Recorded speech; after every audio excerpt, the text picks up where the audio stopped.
Bupati Aceh Besar Haji Muharram Idris atau yang akrab disapa Syekh Muharram resmi melepas keberangkatan kafilah Musabaqah Tilawatil Quran ke-37 tingkat Provinsi Aceh yang akan berlaga di Kabupaten Pidijaya. Acara perlepasan berlangsung di Meligo Bupati Aceh Besar di Kota Janto pada Kamis 30 Oktober 2025. Turut hadir mendampingi Wakil Bupati Syukri Ajalil, unsur Forkopimda, para kepala OPD dan pejabat di lingkungan pemerintah Kabupaten Aceh Besar. Dalam sambutannya, Bupati Syekh Muharram menyampaikan kebanggaannya atas semangat seluruh peserta. Ia menegaskan, Aceh Besar memiliki sejarah panjang dan prestasi gemilang di ajang MTQ, bahkan pernah beberapa kali meraih gelar juara umum. Bupati juga berpesan kepada seluruh kafilah untuk menjaga kekompakan, kedisiplinan, dan etika, baik antar sesama peserta maupun dengan kafilah dari daerah lain.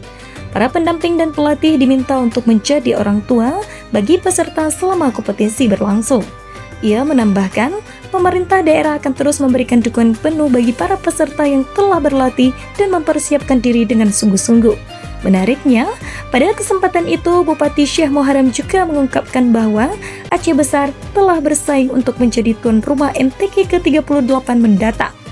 Berdasarkan penilaian sementara, Aceh Besar berada di posisi teratas dalam hal kesiapan infrastruktur dan fasilitas.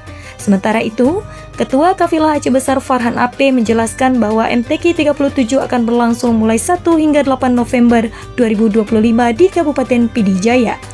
Kafilah Aceh Besar sendiri berjumlah 106 orang, terdiri dari 57 peserta, 37 pelatih, serta sejumlah pendamping.